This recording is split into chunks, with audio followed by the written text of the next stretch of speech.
Bienvenue dans Je pensais que j'étais la seule, le podcast qui amplifie la voix des femmes dans un système de santé patriarcal qui nous oublie, nous isole et nous fait douter de nous-mêmes. Quand notre douleur est minimisée, quand les diagnostics tardent et quand nos récits sont absents de l'espace médiatique, c'est une double peine.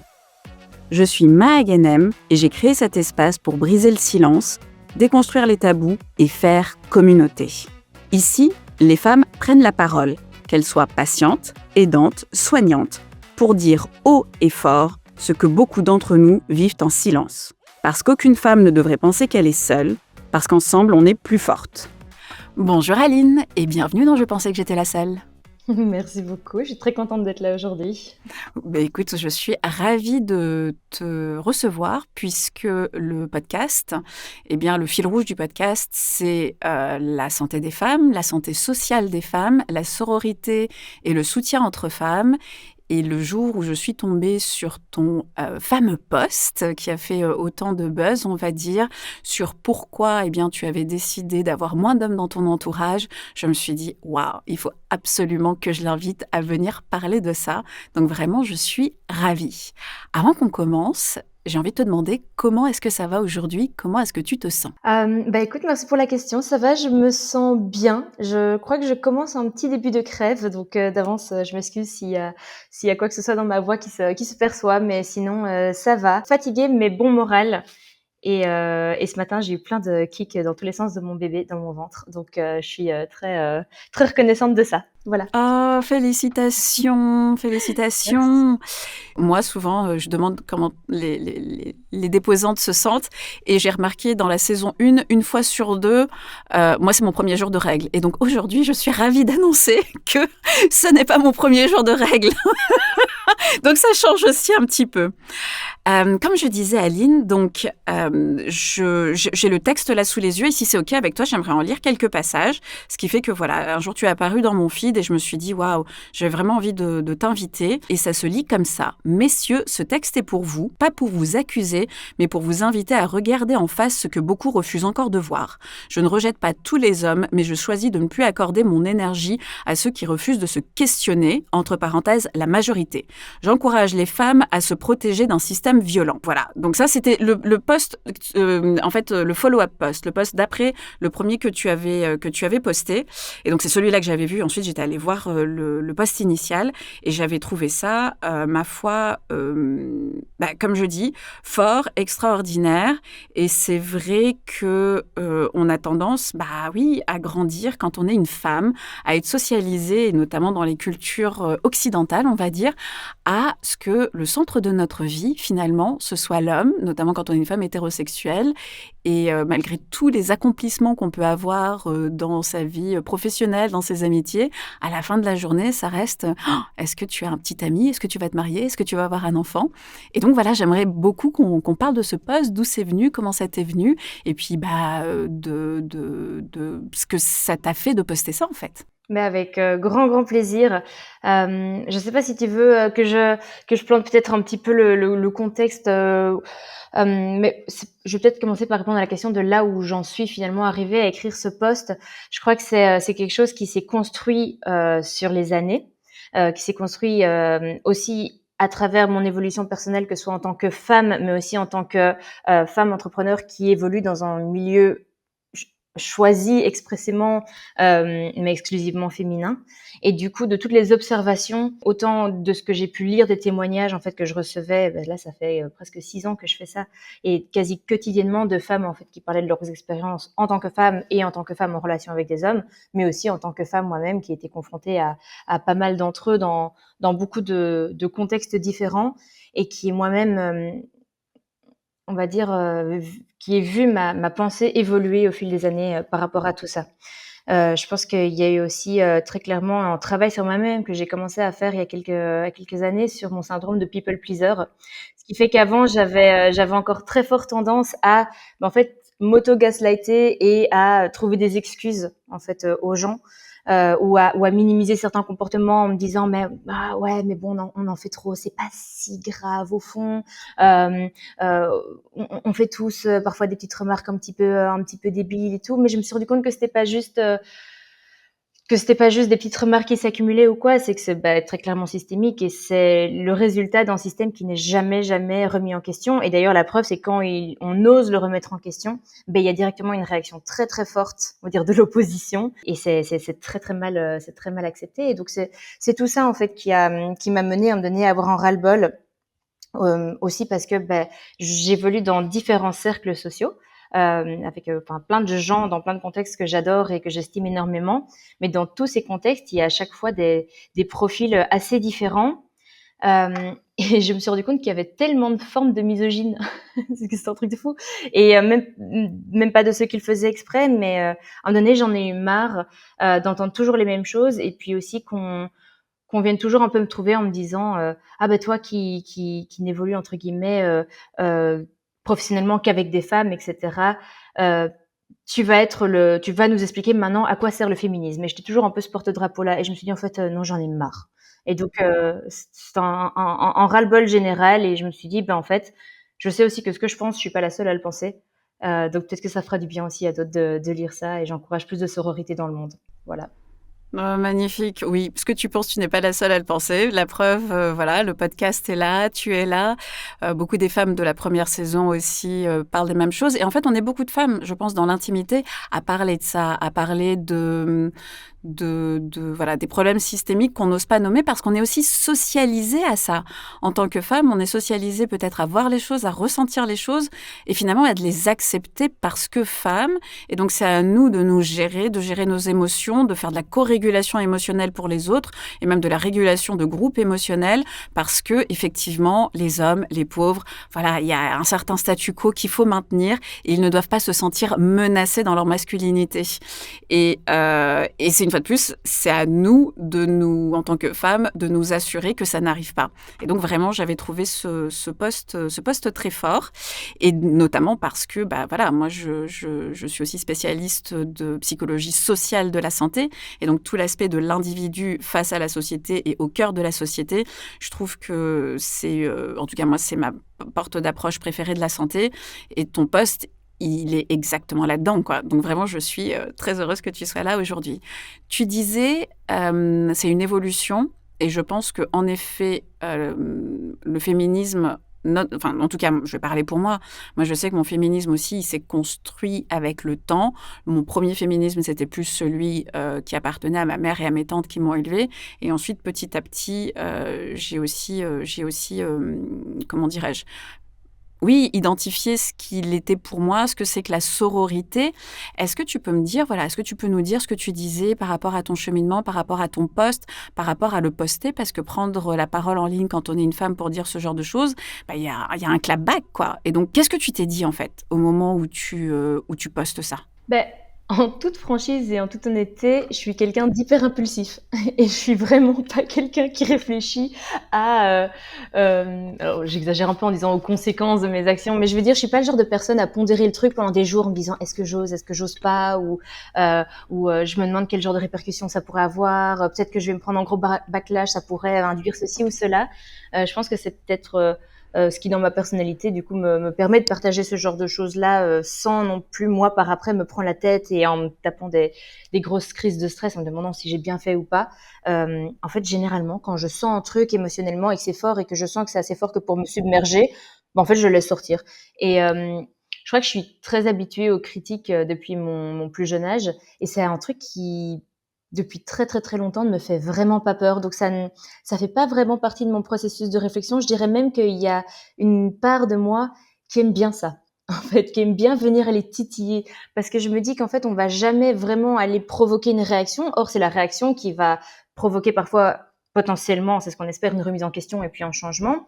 En fait, c'est pas en caressant les événements et les gens dans le sens du poil qu'on arrive à quoi que ce soit. Et donc, je pense qu'il y a clairement ce petit truc inné en moi qui aime bien les titiller, qui aime bien les mettre le doigt là où ça fait mal et qui aime bien les un peu remuer dans la plaie.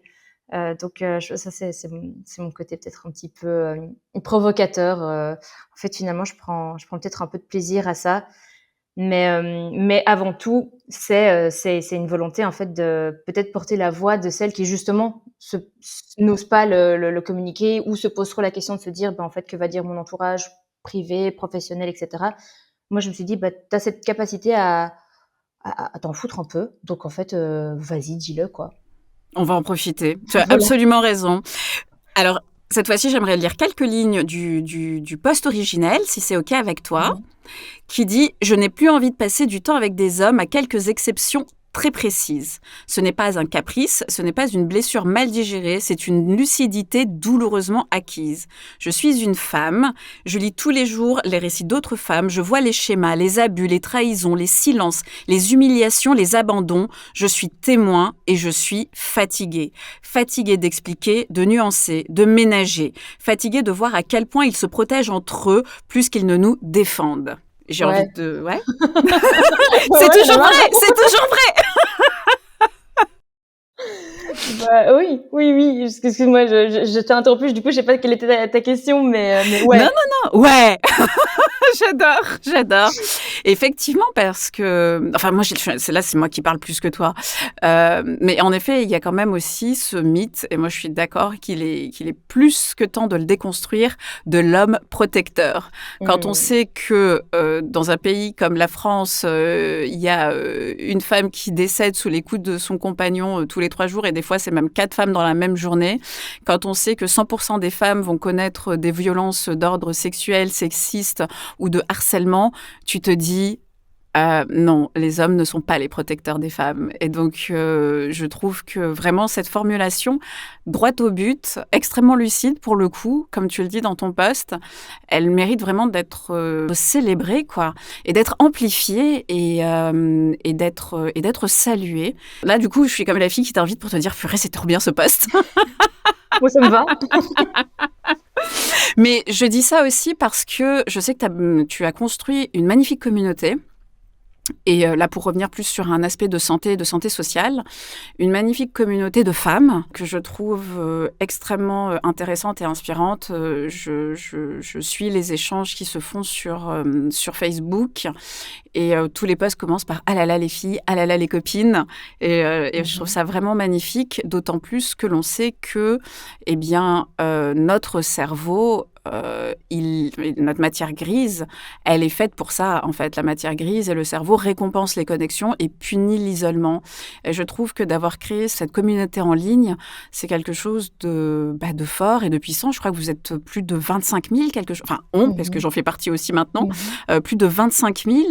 Et ça aussi, est-ce que tu peux parce que dans cette seconde saison, j'ouvre aussi le podcast voilà, à des entrepreneurs comme toi, des entrepreneurs femmes, qui viennent un peu parler de leur parcours et du pourquoi de leur initiative, de leurs produits, de leur communauté.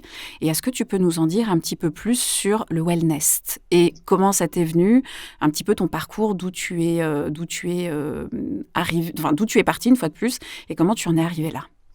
Bah oui, avec grand plaisir. Écoute, le wellness, c'était un petit peu mon utopie depuis que je suis toute petite.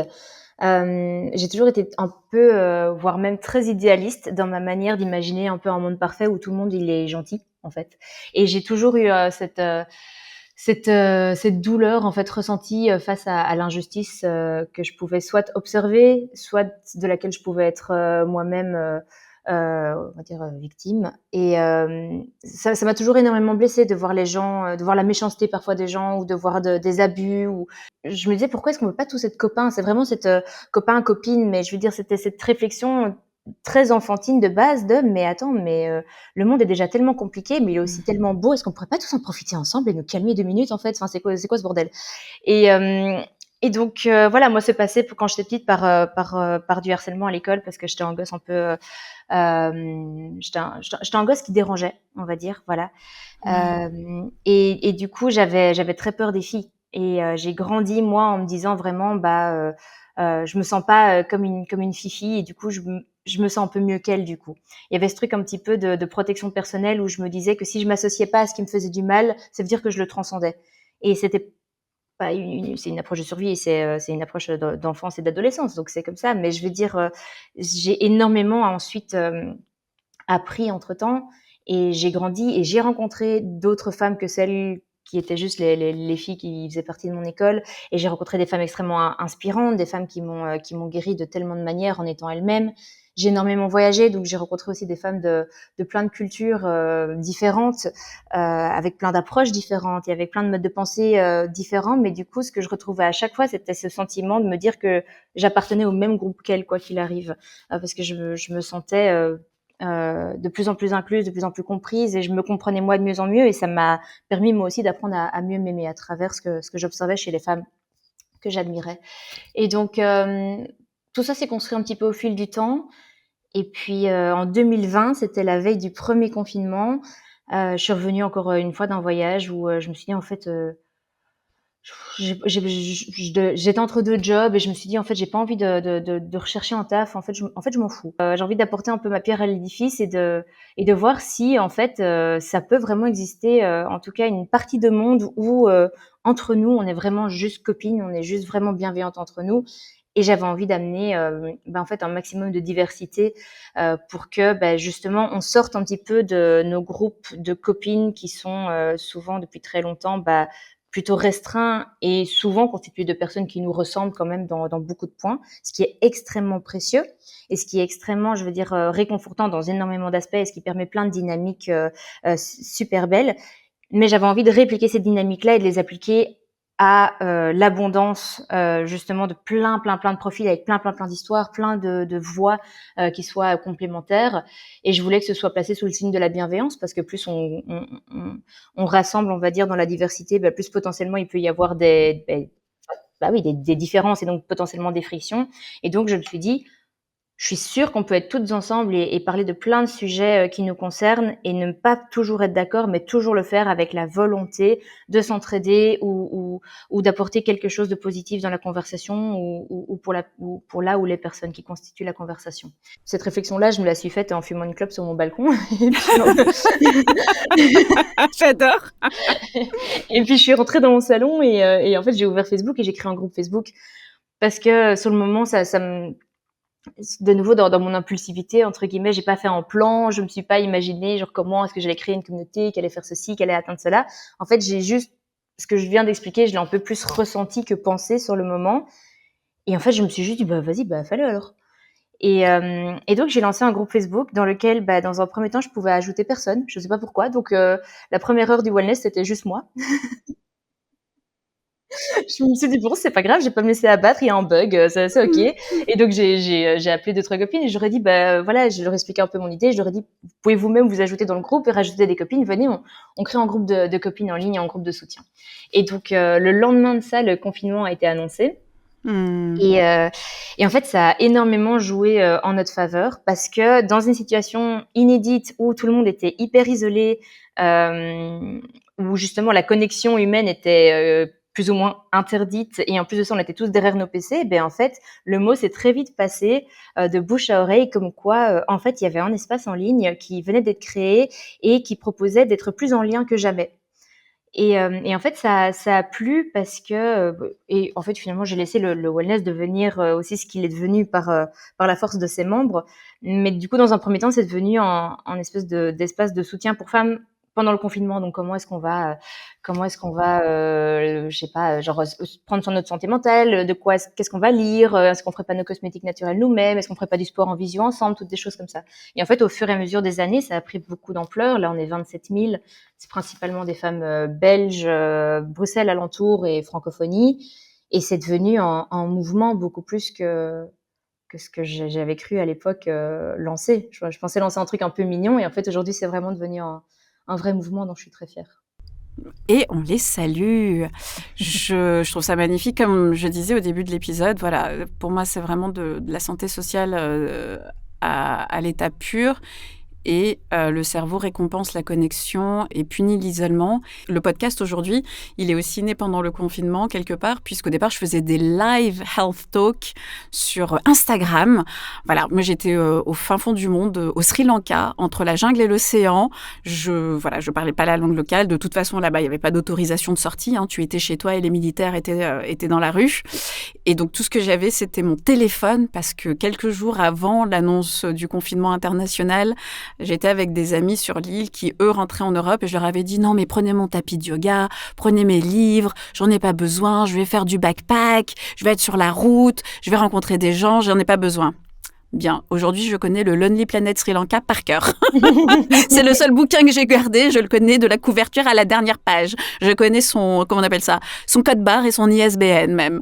Et donc c'est comme ça qu'aussi, voilà, ce qui étaient les prémices, on va dire, du podcast tel qu'il est aujourd'hui et de la communauté de soutien entre femmes quand il s'agit de notre santé physique, mentale, sociale, financière, c'est né à ce moment-là aussi. Et j'aime beaucoup ce côté impulsion, j'aime beaucoup aussi ce que tu dis sur finalement ton intuition, et j'aime beaucoup ce que tu disais aussi au début sur le fait de se gaslighter. Et je trouve, en tout cas ce que je remarque beaucoup, c'est que alors le patriarcat nous fait beaucoup de mal, et aussi, on internalise beaucoup de choses de ce patriarcat, et notamment de ne pas nous faire confiance suffisamment, pas faire confiance à nos intuitions, à nos impulsions, qui, pour le coup, sont souvent beaucoup plus réelles et nous sont beaucoup plus bénéfiques, en fait, que quand ensuite on laisse ça venir au mental. Est-ce que tu dis, moi je trouve je trouve pas ça surprenant que le wellness ait le succès qu'il est aujourd'hui, puisque comme tu le disais, tu l'as senti plus que tu ne l'as réfléchi. Et je pense que ça change vraiment tout, quoi. Et que quelque part, en tant que femme, passer ce stade, en fait, de se dire, on s'en fout, je m'en fous, j'y vais, je le ressens dans mes tripes, c'est toujours un pas extraordinaire à passer, de rester avec ça, en fait. Tout à fait. Je pense aussi que ce qui a, avec la rétrospective, c'est ce que je me dis souvent.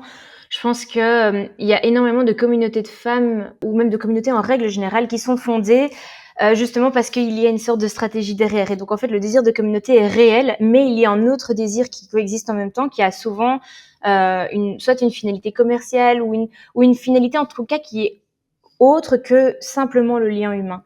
Et je pense que le fait que la communauté ait été fondée vraiment dans le but pour les femmes, par une femme pour les femmes, mais sans qu'il y ait de business model derrière ou sans qu'il y ait déjà en fait par exemple un produit ou un service existant pour lequel on a fondé une communauté par après, parce que c'est plutôt souvent dans l'autre sens que ça se passe.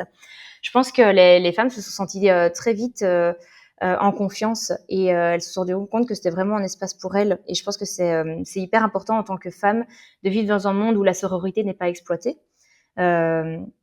Parce que finalement, c'est quelque chose qui est devenu, en fait, dès qu'on se rend compte qu'il y a quelque chose qui fonctionne, l'humanité va en donner, essayer d'en tirer un profit.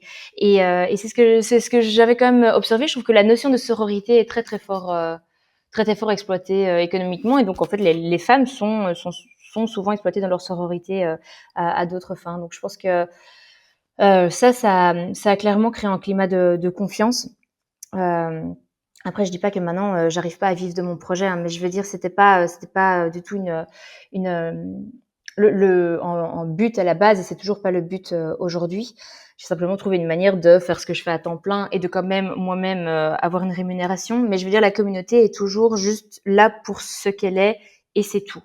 Et je pense que ça c'est super important. Et c'est marrant aussi, pardon, que tu parles du Sri Lanka, parce que c'est de là que je revenais moi aussi quand j'ai fondé le Wellness. Donc j'étais revenue du Sri Lanka 3 jours plus tôt. Et, et ben moi, du coup, j'ai passé la frontière pour rentrer en Europe. Mais c'est marrant, on était au même endroit au même moment. Au même moment. Vraiment, on était faites pour parler. C'est waouh, extraordinaire. Ce que je trouve aussi très beau dans ton histoire, c'est ce besoin, cette envie de créer cette communauté de femmes, alors que plus jeune, c'était plutôt un groupe qui te malmenait. Est-ce qu'on peut parler de ça un peu ? Oui, bien sûr. Je pense que les dynamiques sont tellement complexes parce que quand on grandit en tant que fille dans un système patriarcal, il y a tellement de choses qu'on prend pour acquises dans certains comportements, dans certaines dynamiques sociales, qu'on ne remet pas en question parce qu'on ne se rend tout simplement pas compte. On nous inculque certaines choses et il faut pas se mentir. En tant que femme, on a pour la plupart d'entre nous encore beaucoup de misogynie intégrée. Ça fait partie du système dans lequel on vit. Et même moi encore parfois, je me rends compte de certaines pensées que je peux avoir et où je me dis mais en fait Aline, ça vient d'où ça? Et pourquoi tu penses comme ça? Est-ce que tu penses pas qu'il faudrait peut-être remettre ça en question à un moment donné? Mais je le fais maintenant que j'ai 30 ans. Quand j'en avais 8, ou quand les filles de mon école en avaient 8, elles répliquaient ce qu'elles entendaient plutôt de leurs parents, mais c'est pas forcément quelque chose qu'on remet en question. Et puis aussi la force du groupe. Je pense qu'on le sait, on grandit en tant que petite fille en sachant qu'on est dans un groupe qui est entre guillemets considéré comme inférieur dans la société. Mais en fait, on n'a pas envie d'être en plus de ça persécuté. Et donc, si on trouve un groupe de copines qui ont tendance à en persécuter une autre, par esprit je pense peut-être de conservation, on va avoir tendance à se dire, moi je préfère être avec les oppresseurs que les oppressés, en fait. Il y a ce truc, en fait, finalement très humain, où on se dit, moi, bon, je sais pas si on a ces réflexions-là à cet âge-là, mais je pense que peut-être on s'en rend compte un petit peu plus tard, quand on est à risque, il y a un petit peu ce réflexe naturel de se dire la vie va potentiellement déjà être assez dure, je vais pas en plus de ça me compliquer la tâche. Je vais prendre ce que je peux prendre pour me protéger, pour assurer ma protection. Donc voilà. Après, donc ouais, je pense que ce sont des dynamiques qui sont très très complexes. Je pense qu'il y a beaucoup de choses donc qu'on observe et qu'on réplique sans se rendre compte. Je pense aussi qu'en grandissant, moi-même, en fait, je me suis rendu compte que je pensais aussi être un enfant qui était uniquement on va dire exclu ou moqué, mais qu'en fait, en grandissant, j'ai parfois moi aussi pris ce rôle-là pour d'autres personnes. Et que donc ça illustre bien parfois le fait de se rendre compte que une personne qui a été blessée dans certains aspects, même si elle en a énormément souffert, peut parfois se rendre compte qu'elle a absorbé certains de ces traits-là et qu'elle les répercute sur d'autres. Et donc ça m'a aussi donné beaucoup de recul par rapport à la souffrance de ceux qui sont victimes d'injustice et ceux qui continuent à la perpétrer, parce que parfois ces personnes-là se mélangent, se retrouvent et sont parfois les mêmes personnes, ou même souvent. Donc j'ai eu pas mal de compassion envers moi-même, puis aussi envers du coup les personnes qui m'ont fait vivre ce que j'ai vécu quand j'étais plus jeune. Justement, je pense donner d'autant plus envie de faire en sorte que on va dire peut-être que certaines dynamiques de rivalité entre femmes, qui sont des produits finalement du patriarcat, puissent être guéries à travers une réconciliation avec des yeux d'adulte, où en fait on a cette maturité pour step back et de se dire waouh, en fait je pense qu'en fait maintenant j'ai envie de me sentir plus entourée de femmes, parce que j'ai envie autant de guérir mes relations, mais de me guérir moi-même. Et en tant que femme, tu te guéris à travers tes relations avec d'autres femmes. Moi, je suis tombée en amour de moi-même parce que j'ai rencontré des femmes chez qui j'ai observé des choses que j'ai admirées et où je me suis dit waouh, mais c'est incroyable, c'est trop beau, c'est trop stylé. Et puis je me suis rendu compte que comme j'étais femme, je les avais aussi. Et donc en fait, c'est cette relation miroir qui m'a permis moi d'évoluer dans mon bien-être et dans mon acceptation, et bien au-delà de l'acceptation, dans ma fierté et dans mon intense remerciement d'être une femme. Parce que malgré tout, je suis je suis extrêmement reconnaissante d'être une femme. Pareil. Dieu merci. Ah là là, tellement. Et moi, je dis souvent, je suis très heureuse d'être née une femme noire. Vraiment, c'est un problème peut-être pour les autres, mais pour moi, c'est une vraie bénédiction. Mais oui, et en plus, il y a toutes ces couches, on les connaît, hein, les injustices et les violences systémiques. Il y en a, il y a des couches auxquelles j'échappe, évidemment. Tu vois, en tant que je suis une femme et je suis une femme blanche privilégiée. J'ai pas de vrai entre guillemets soucis dans la vie. Enfin, il y a toutes sortes aussi de couches que je pourrais jamais vraiment comprendre de par mon expérience vécue.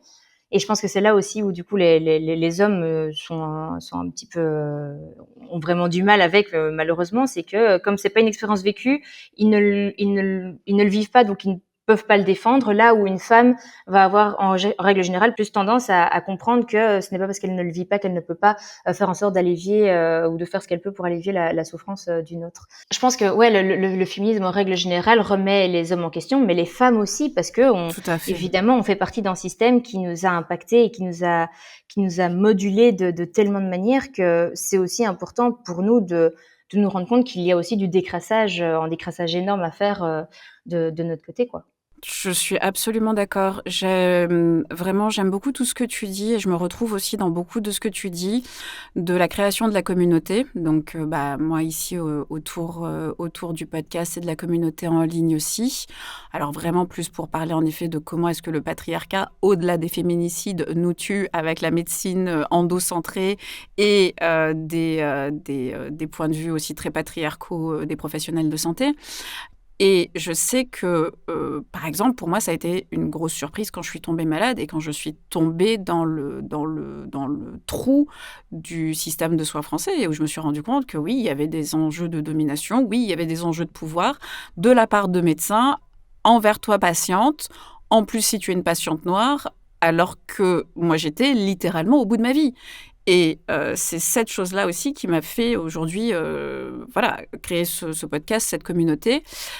Mais ensuite, plus tard, en faisant de la recherche en santé publique, en psychologie sociale de la santé, de voir que de toute façon, la recherche n'était pas à la hauteur de nos besoins et à la hauteur de ce qu'on mérite, tout simplement, en Mmh. fait, en tant que membre de la société et en tant que pas membre de seconde classe, quoi. Et donc, ce patriarcat qui s'invite dans nos chambres, dans nos lits, et qui s'invite aussi dans notre espérance de vie en bonne santé. Ce qui est quand même, moi là, ça a été le jour où ça a été la ligne rouge qui a été franchie, quoi, très sincèrement. Tout à fait. Et l'autre chose aussi que je trouve intéressante, c'est qu'en effet, et que j'aime beaucoup aussi avec le wellness, c'est que on sait que si on crée un cadre bienveillant, si on crée un cadre dans lequel on permet à chaque femme de pouvoir être elle, et je crois qu'on est toutes en déconstruction parce que c'est un travail à mon avis de tous les jours et qu'il y a certaines situations tant qu'on n'y est pas confronté, finalement peut-être qu'on va avoir, comme tu disais, des pensées, des attitudes, des actions qui sont nées dans le fait de vivre dans des sociétés patriarcales et que d'avoir la fortitude et la capacité déjà de se pardonner soi-même et de trouver en soi, en effet, ses ressources et des ressources qu'on peut aussi voir modelées chez d'autres personnes. Et je sais que moi, avant d'être au Sri Lanka, j'étais en Inde dans un ashram, pareil, au fin fond de la jungle. Ça a été le début de l'année 2020, de janvier à juin. C'était mon moment fin fond de la jungle en Asie. Et là-bas, dans cet ashram, j'ai celles qui sont aussi devenues mes sœurs de cœur aujourd'hui, mes yoga sisters. Et j'ai vu des jeunes femmes absolument exceptionnelles. Alors voilà, quand tu pars dans un ashram en Inde pendant 4 semaines, effectivement, tu as certains quand même privilèges. Et pour autant, une humanité, une ouverture, des qualités, des choses auxquelles moi aussi, quand je les ai vues, j'aspirais à ça. Parce que, voilà, moi, je suis plutôt quelqu'un de confrontationnel. Je suis plutôt quelqu'un qui, voilà, et où elles m'ont appris énormément de choses. Et encore ici, depuis que je suis revenue sur Bruxelles, où je vis avec ma maman Mimi, ma mère d'adoption, qui elle aussi, dans cette tranche de ma vie, m'a appris que le lâcher-prise, m'a appris que la compassion, m'a appris que la vulnérabilité, peut-être que sur le coup, tu te sens en danger, mais qu'à la fin de la journée, c'est là où réside ta plus grande force, en fait. Et c'est dans l'ouverture et dans l'acceptation et dans l'accueil de l'autre. Oui, tout à fait. Tout à fait. Il faut beaucoup plus de courage pour finalement déposer les armes Mmh. que pour les soulever. Je sais pas comment le C'est ça, dire, mais que pour les prendre. que Ouais. pour les prendre, ouais, il y a un vrai truc en fait, de retour à une sorte d'essentiel en soi qu'on a envie de partager et de faire découvrir à l'autre en espérant que l'autre puisse aussi déposer les armes et dire ok c'est bon en fait on arrête les jeux d'ego, on arrête les jeux de pouvoir, on arrête les jeux de qui a fait plus de mal à l'autre ou qui comprend l'autre et pas. Enfin, on arrête ces jeux-là et en instant on revient vraiment à un truc hyper humain où on se dit ben en fait si on remet tout à niveau, on est tous une bande de cellules plus ou moins formées sur une planète qui tourne dans plus ou moins le vide intersidéral et on se demande tous au fond de nous qu'est-ce qu'on fout là et pourquoi on est là Exactement. et qu'est-ce qu'on fait en fait et je pense que parfois on oublie que ouais en fait un jour on est tous nés sur une planète et que le sens de la vie en tant que tel est, est tellement mind-blowing, incompréhensible et peut être aussi tellement effrayant qu'en fait, il y a énormément d'enjeux de l'ego et des enjeux de survie qui se mettent en place. Mais ouais, il faut pas oublier qu'à la base, on est tous humains et on est tous là et on se demande tous ce qu'on fout là. Donc en fait, pourquoi ne pas plutôt nous entraider mais bon, après, voilà, ça, c'est entre guillemets facile à dire. Et puis après, est-ce qu'on a vraiment envie de dire ça aux gens qui, pour le coup, ont vraiment font des choses atroces ou disent des choses atroces ou c'est pas facile, mais je veux dire, je pense que c'est le jeu d'apprendre à reconnaître quand est-ce qu'il est possible de déposer les armes, quand il est safe pour nous de déposer les armes aussi, parce que sinon, tu peux pas être le premier à déposer les armes si l'autre n'a aucune intention de le faire, il va en C'est ça, profiter pour te poignarder. C'est ça, alors c'est de c'est la ça. naïveté et je veux dire, on reste quand même une espèce qui en elle-même veut survivre de base. Donc, mais je pense que c'est ça en fait le jeu et d'où aussi le choix conscient de continuer à fréquenter certaines personnes ou certains cercles et d'autres pas. C'est parce qu'il y a des cercles dans lesquels je sais que je peux entre guillemets venir désarmer et qu'il y aura aucun souci, et il y a des cercles où je sais que je serai pas forcément à l'aise. Et en fait, j'ai juste décidé d'arrêter de mettre les pieds là où je savais que c'était miné, tout simplement. En fait, il y a juste des endroits ou des situations que j'évite parce que je sais que c'est pas safe et je me l'impose plus, en fait. Et je m'en fous de qui ça froisse et je m'en fous de qui ça déçoit ou qui le prend personnellement. Je m'en fous, complet. C'est bon, on est 7 milliards, enfin, je peux en blesser deux trois dans le rigot, c'est pas grave. C'est pas grave, c'est pas grave. Je trouve que effectivement, c'est une belle distinction. Savoir déposer les armes, mais pas tout le temps. Savoir déposer les armes quand véritablement tu sais que tu es safe et savoir faire le distinguo de quand ça l'est, quand ça ne l'est pas. Quand c'est toi, parce que moi je dis aussi, on est tous la personne unsafe de quelqu'un. Il faut pas non plus se Mmh. voiler la face, quoi. En tout cas, moi je suis pas le Bouddha.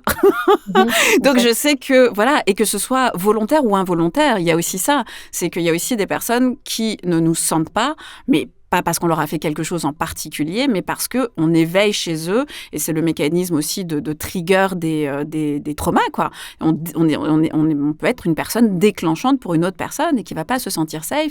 Et en fait, c'est absolument OK de pouvoir le dire. Et je pense de pouvoir dire, voilà, moi, je n'ai pas envie de te fréquenter, ou moi, je n'ai plus envie de fréquenter tel lieu parce que j'ai pas envie de me suradapter, parce que j'ai pas envie de prendre sur moi, parce que j'ai envie d'abord de prendre soin de moi, et que en santé et dans la vie, tout commence par soi. Comme on dit dans les avions, tu mets d'abord le masque sur toi avant de le mettre sur la personne qui est à côté de toi, même si cette personne est ton enfant. Parce que si tu tombes dans les pommes pendant que tu es en train de le faire, qui va finir le boulot?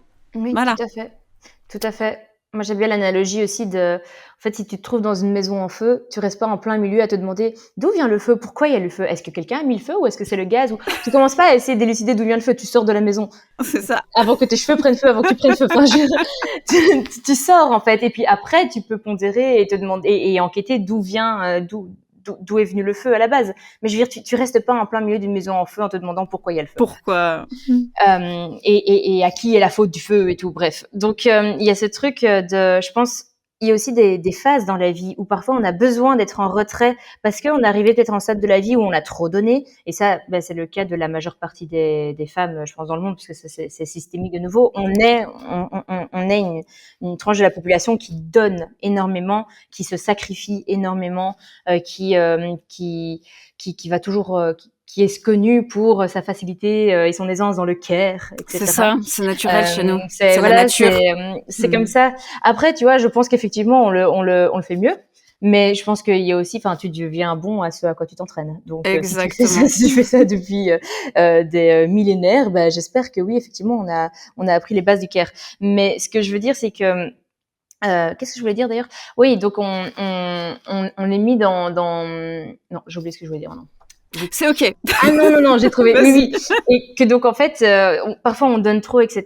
Et que on va se retirer momentanément de certains cercles ou certaines situations ou certaines, voilà, bref, le temps aussi de recharger. Parce que je sais qu'il y a aussi des moments dans ma vie où, bah, j'ai envie d'être plus présente. J'ai envie d'aller, par exemple, plus argumenter. J'ai envie d'aller être entre guillemets plus sur le terrain.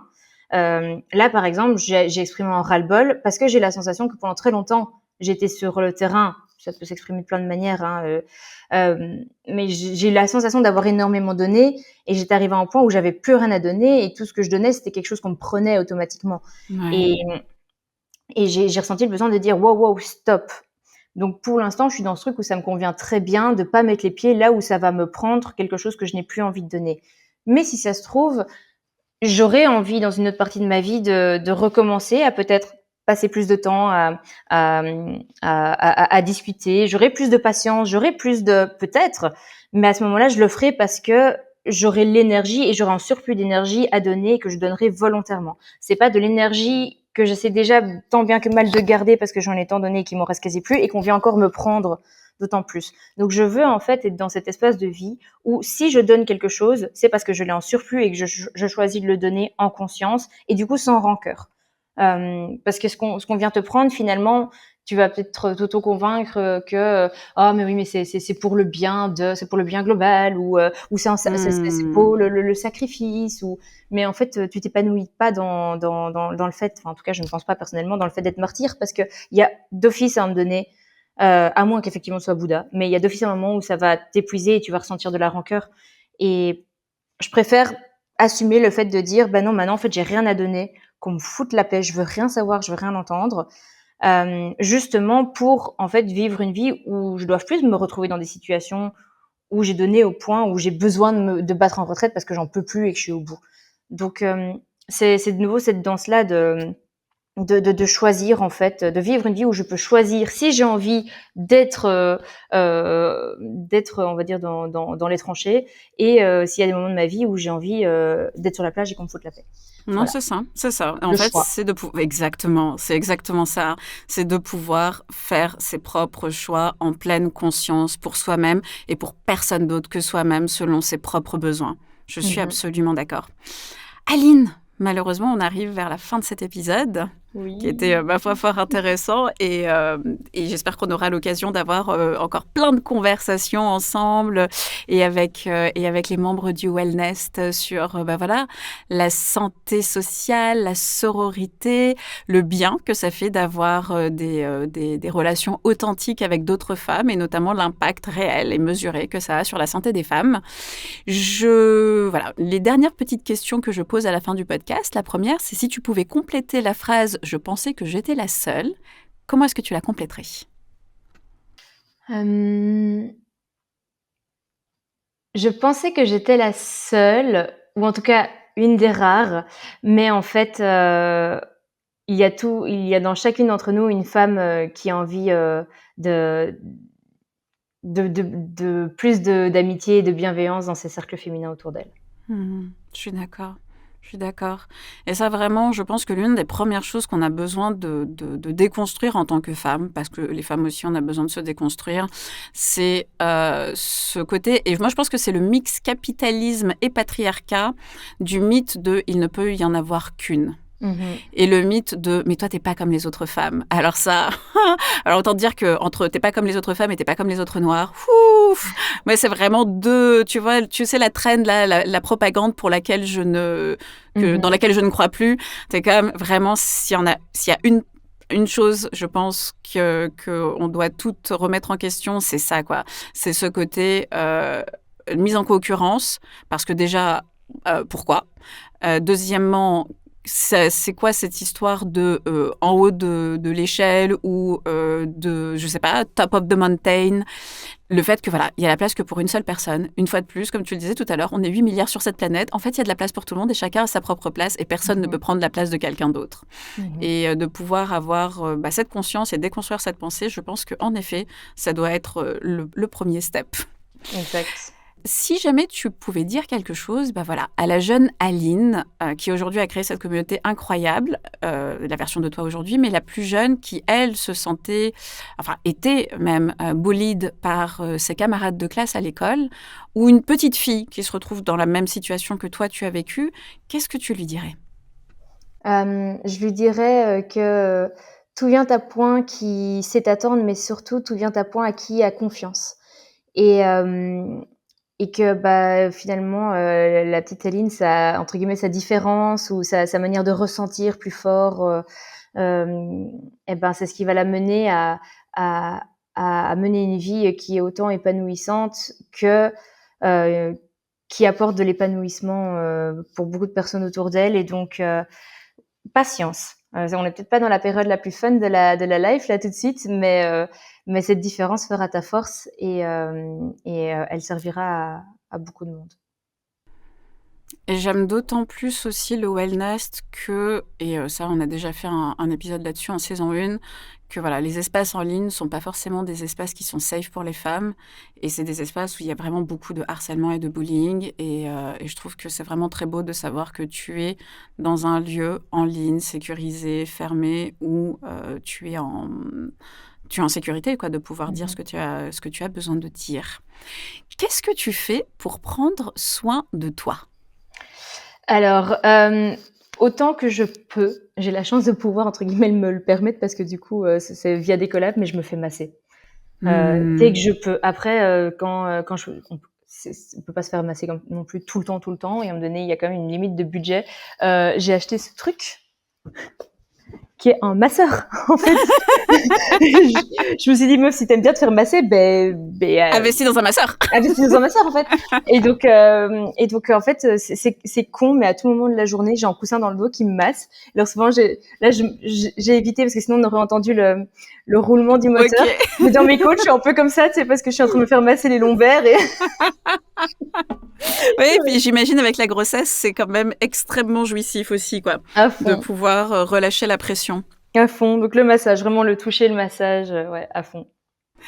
Et la dernière question, c'est qu'est-ce qu'on peut te souhaiter pour l'avenir? Qu'est-ce qu'on peut me souhaiter pour l'avenir? Le meilleur, hein, allez-y, souhaitez-moi le meilleur. Je Eh prends tout ce qu'il y a à prendre. Absolument, absolument. Écoute, je te souhaite le meilleur. Je suis sûre que toutes les auditeuristes te souhaitent le meilleur également. Aline, merci beaucoup d'avoir passé ce temps avec moi aujourd'hui sur le podcast, d'avoir eu cette conversation sur la santé sociale, sur la sororité, sur le harcèlement scolaire qui permet de... Parce que pourquoi j'ouvre? Je ne finis pas mes pensées aussi, hein. Ça, c'est mon côté autistique. Mais pourquoi est-ce que j'ouvre aussi en seconde saison le podcast aussi à des femmes entrepreneurs? C'est parce que je sais que chez les femmes entrepreneurs, en tout cas, derrière chaque, entre guillemets, produit pour aller vite, je sais qu'il y a aussi une histoire personnelle. Et donc, j'avais envie de parler de ça avec toi aujourd'hui. Et donc merci d'avoir partagé ton cheminement. Et comment est-ce que tu en es arrivé à là où tu en es aujourd'hui? J'ai pas envie de dire à la fin, parce que la fin, c'est la mort, hein, voilà. Mais en tout cas, d'avoir partagé ce bout de chemin et de cheminement avec nous. Merci à toi, franchement, de m'avoir fait confiance, de m'avoir invitée. C'était un super bon moment à partager. Ça fait toujours plaisir aussi de pouvoir avoir ce genre de conversation, voilà, avec des personnes qui comprennent et qui partagent. Et donc, ouais, vraiment, merci beaucoup pour ça. Merci à toi et je te dis à très bientôt. À très vite. Salut. Salut!